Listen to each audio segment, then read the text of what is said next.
You think you're ready for your next flight. Bag fits the sizer, liquids are tucked away, you've checked every box. But I'm telling you, that's not enough anymore. Your carry-on can still be rejected at the gate for reasons that have nothing to do with the official rulebook. The game has changed. Today, we're exposing how airline profits and glitchy new tech are the real reasons your bag won't make it on the plane. Stick with me, because I'm about to share the strategies that will save you hundreds in surprise fees and kill that panic you feel at the boarding gate for good. Airlines raked in over $7 billion from baggage fees last year alone. Think about that. That's more than some airlines are even worth. But here's the part they don't say out loud. What if rejecting your carry-on isn't a mistake? What if it's part of the business plan? The truth is, a single checked bag often makes the airline more money than your actual ticket, especially on budget routes. That $89 flight you snagged? They might have lost money selling it to you. But that last-minute $60 bag fee? That's almost pure profit. The math is brutally simple. Force more people to check bags, and you make more money. During peak travel seasons, gate agents feel the pressure. They aren't explicitly told, reject more bags. But they know the company is watching baggage revenue targets. When those numbers are down, enforcement gets stricter. These aren't random checks, they're calculated business decisions. Have you ever noticed how they rush you when your bag gets rejected? The flight's boarding now, you need to check this immediately. They're banking on your embarrassment and the time pressure. You don't have time to argue, so you just hand over your credit card. It works almost every time. And those metal sizers at the gate? Let's be honest, some airlines make them just a fraction smaller than the advertised dimensions. Your bag measures 22 inches at home, but suddenly it's too big for their 22-inch sizer. That's not an accident. It's a squeeze play. Behind the scenes, airlines are using sophisticated software to predict which flights will generate the most baggage fees. Your bag being rejected isn't about the rules. It's about hitting a number on a spreadsheet. You see an $89 flight to Miami, and you feel like you've won the lottery. But by the time you get home, you've paid an extra $120 in fees. Your cheap flight just cost more than the standard ticket you scrolled past. This is the basic economy trap. Airlines don't advertise that these fares are often loss leaders. They fully expect to lose money on that $89 seat because they are absolutely confident they'll make it back on all the add-ons. It's not about giving you a deal. It's about getting you in the door so they can sell you everything else. The psychology is brilliant. You see that low price, your brain gets a hit of dopamine, and you book it. Most people never stop to calculate the true total cost until they're standing at the gate, wallet in hand. By then, it's too late. And in 2025, the restrictions are getting even more aggressive. Some airlines now say your only free item is a small backpack or a purse that fits under the seat. That classic roller bag you've used for a decade. That's now an extra charge on a basic ticket. But it gets worse. Airlines use dynamic pricing for bags. The fee is $35 if you pay online, but it jumps to $75 at the check-in counter and can hit $100 at the gate. They are financially punishing you for not prepaying for a service that used to be free. Basic economy isn't budget travel. It's a revenue extraction machine disguised as a good deal. They sold us on these new 3D scanners with a simple promise: faster, smoother security lines. But what's actually happening is that more bags are getting flagged for manual searches than ever before. These new CT scanners are powered by an AI that is programmed to be overly cautious. The algorithm flags things that a human screener would glance at and immediately wave through. Suddenly, your laptop charger looks like it could be part of a weapon. That power bank you've flown with a dozen times? The machine now thinks it's suspicious. Here's the dirty secret. Many airports rush to install this tech without calibrating it properly. The result is a massive spike in false positives. Bags that are perfectly safe are constantly being pulled for a slow, manual inspection. And it gets crazier. Different airports have different sensitivity settings. Your carry-on becomes a lottery. The exact same bag with the exact same items might pass without a problem at JFK, only to be flagged and pulled apart at LAX. When the AI flags your bag, it's supposed to be checked by a human. But the TSA agents are overworked. They don't have time to carefully analyze every single alert from the machine. So what's the easiest path? Just reject the item. It's faster to confiscate your stuff than to argue with the algorithm. The very technology meant to speed things up is causing more delays and more rejections than the old system ever did. Imagine your phone charger in the security bin. To you, it's a cable and a plug. But on the 3D scanner's screen, the AI might see a potential improvised explosive device. It sees wires and components that match a pattern in its threat database. This is the core technical problem. The AI was trained on a massive database of threats, but it has zero real-world context. A human agent knows what a phone charger is. The AI just sees a collection of shapes and densities that it was told to find suspicious. This creates a dangerous feedback loop. As the AI flags more harmless items, those items can get added to a growing list of suspicious profiles. The system teaches itself to be even more paranoid over time. The numbers are staggering. According to some reports, manual bag checks have increased over 300% in airports with these new scanners. They promised you fewer delays, but you're getting the opposite. The AI can't tell the difference between objects with similar shapes and densities. Your container of protein powder can look identical to certain explosive materials in the system's database. Same granular texture, same density, same shape. So the algorithm flags it. And the TSA agents? They often aren't trained to confidently override the AI. They're told to trust the machine. So it's just easier for them to take your protein powder than to risk being the one agent who ignored a threat that turned out to be real. You're no longer dealing with human judgment. You're at the mercy of an algorithm that's programmed to assume the worst about everything in your bag. This is the scenario that drives travelers insane.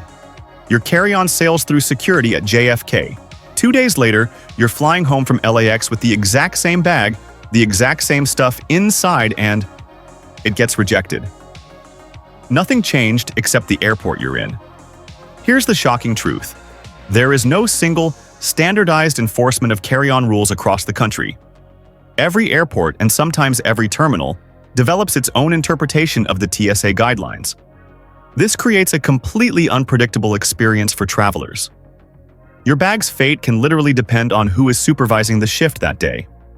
One supervisor might see your toiletry bag and wave it through, while another might confiscate the exact same items just an hour later. It's completely random. Frequent travelers know that some airports have a reputation for being incredibly strict, while others are more lenient. But there's no official list. You only find out which kind of airport you're in when it's too late. Staffing shortages make this even worse. During the holidays, airports rely on undertrained seasonal workers. These temporary employees don't have the experience to make nuanced calls, so when they're in doubt, they just say no. And when the official rules do change, not all airports get the memo at the same time. This means your bag might comply with the very latest TSA guidelines, but it gets rejected anyway because the staff at that specific airport are still enforcing old rules. It's a roll of the dice, and your travel plans depend on the outcome. During any peak travel season, think summer or Christmas, airports hire thousands of temporary workers. These are the people making critical decisions about your belongings, sometimes with just a few weeks of training before being thrown into the chaos. Naturally, an inexperienced employee is going to adopt a better safe than sorry mentality.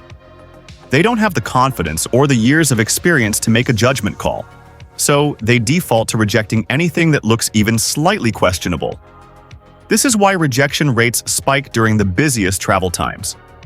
Their training is often condensed and focuses on what to say no to. Instead of learning the nuances and exceptions, they are taught to stick rigidly to a simplified set of rules.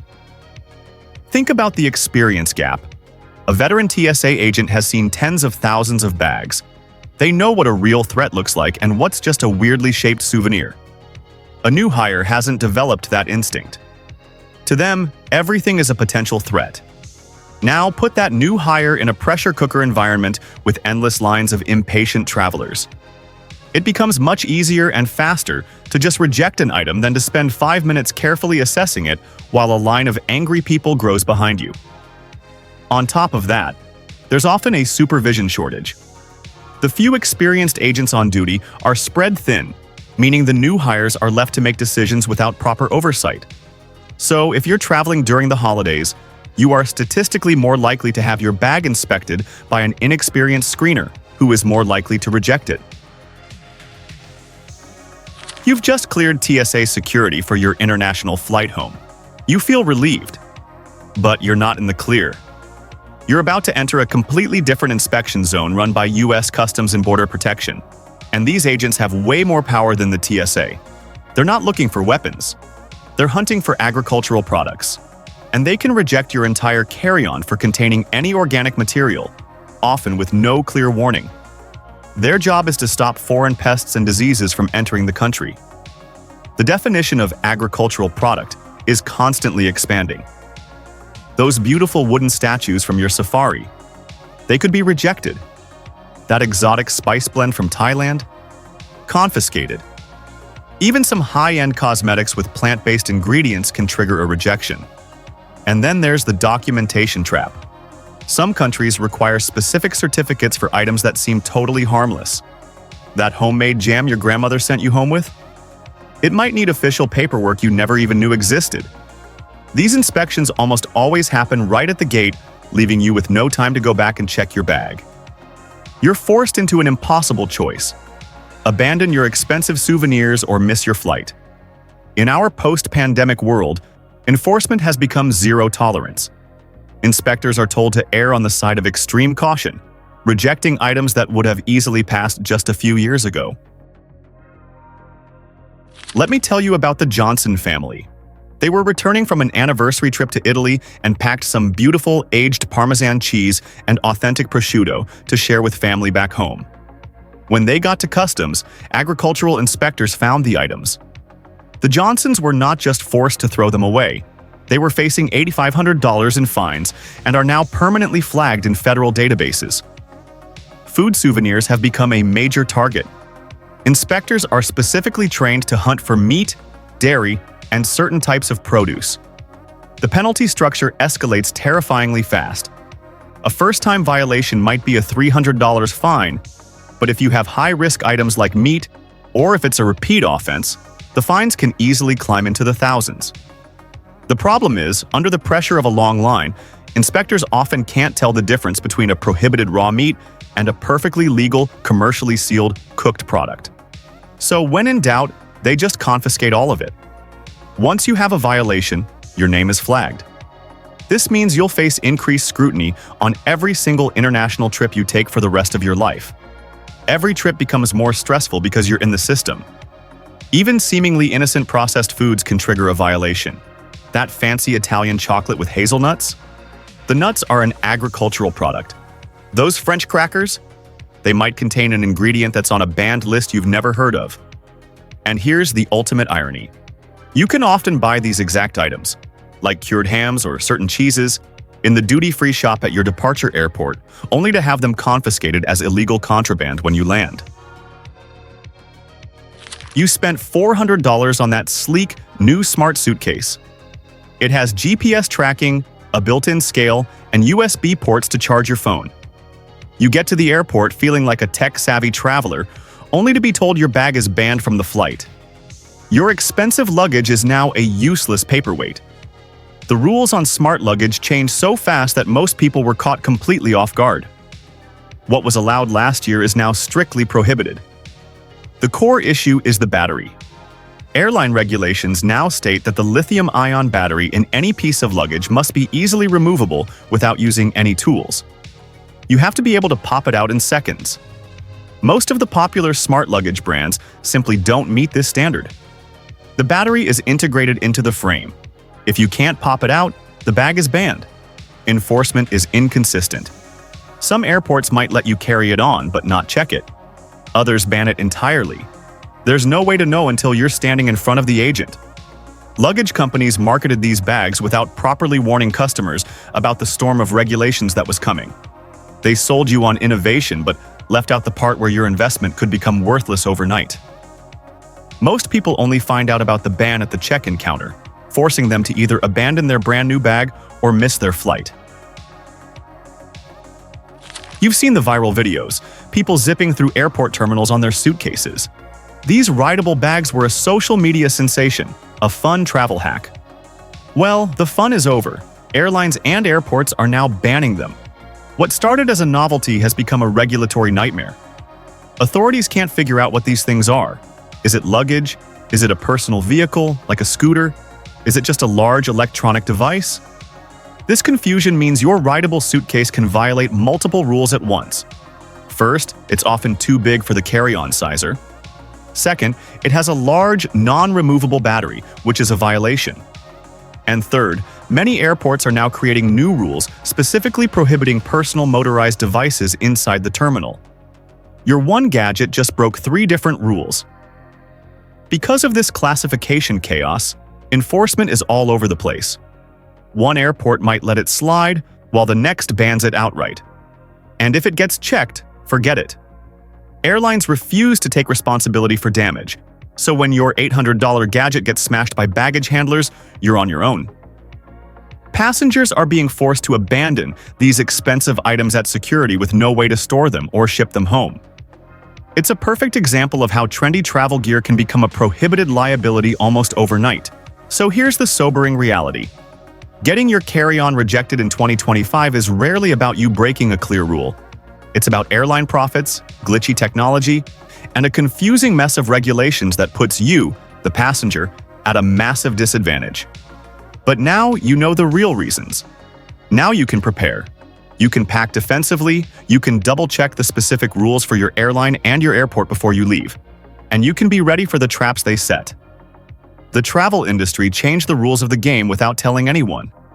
But now that you have this insider knowledge, you can finally start to fight back. You can beat them at their own game and travel smarter.